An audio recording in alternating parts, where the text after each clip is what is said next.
Well, it's nice to see that so many people are interested in anatomy. Well, we have to remember that it's very much the scientific side of art, and that art is much more important than just techniques.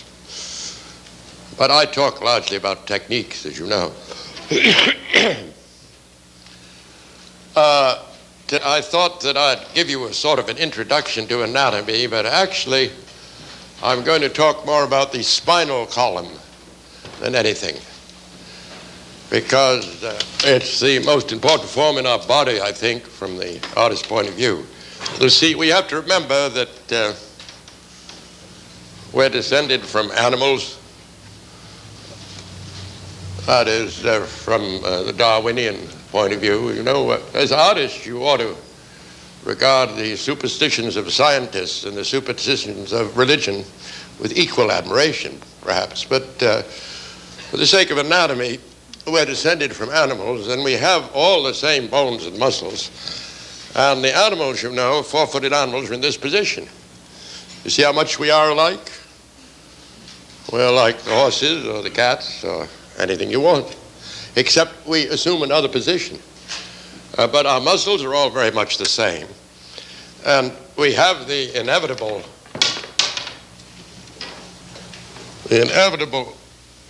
spinal column or backbone, the backbone on the top of which is the head. Then we have two girdles, you know, the shoulder girdle from which the arms or forelimbs. Might be better to think of as an animal. Many of these terms come from the animals. The forelimbs descend from the shoulder girdle, and the rear limbs descend from the pelvis. And that's the great pattern that has been repeated and repeated and repeated, and it hasn't been changed very much, you know, since we crawled out of the sea some time back. So I thought tonight we might draw some animal. It doesn't much matter what animal, because they're all so much alike, but I thought we might draw a horse and examine him, and then we'll examine one of our early ancestors who went about on four legs, and then see how it came about that he rose from the four-legged position to the delicately balanced individuals we are. We're on two legs, you know. No, none of the other animals walk around on two legs the way we do. The birds do pretty well, but they lean forward in front a great deal. But we stand erect and look the world in the face. A horse, the horse's anatomy is one of the easiest to learn because there are so many books on the anatomy of horses. I think they might be because they're mostly in English, and as you know, the British Empire is practically founded on the horse. And you can go to the Museum of Natural History, up in the library they have, and look up the anatomy of any animal you want. But a horse naturally would have a head. He'd have a head, and we could just feel the mass of the head. We could give him an ear.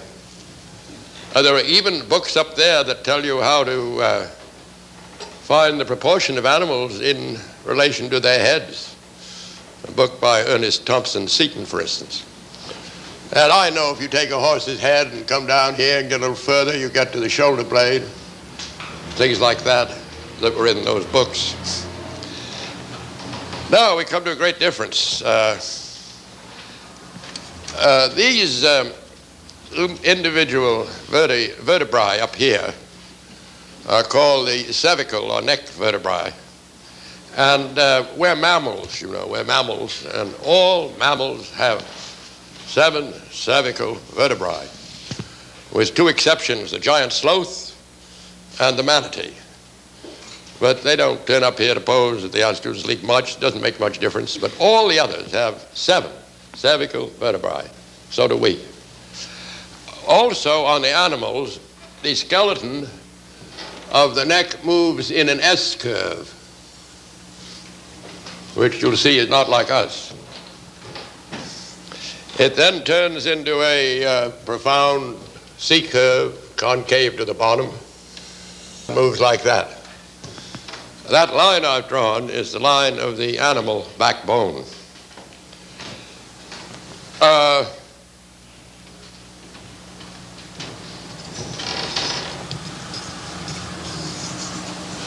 You know, you can put a nice horse in a square if you wish.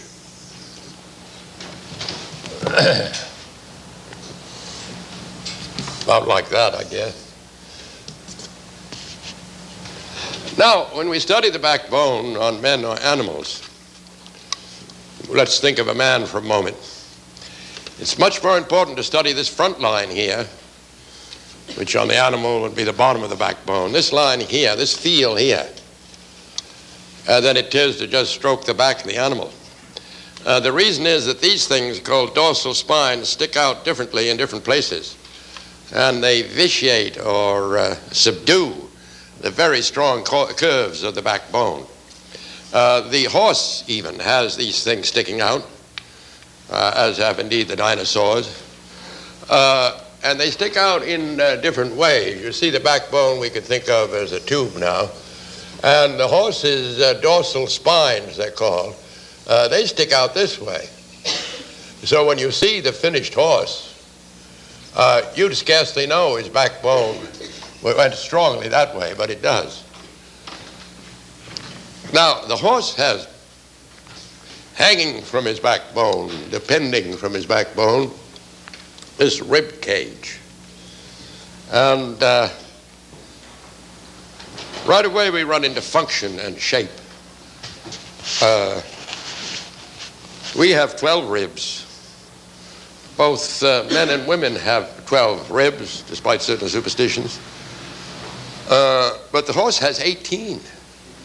Now that's natural. He needs a great deal of air. He has to gallop over the pampas day and night, you know. He needs a lot of air. That's function creating form, you see. So the horse has a rib cage here that hangs from his backbone. And it has 18 ribs on it.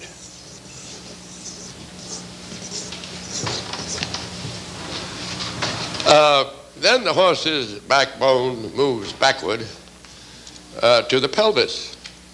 And frankly, his pelvis is a great deal like ours, except that it's much flatter. It looked as if it's been run over by a very light steam roller or something like that. But you'll find, as soon as you get familiar with anatomy, it has all the same landmarks. In fact, the horse has all the same landmarks we have, you know.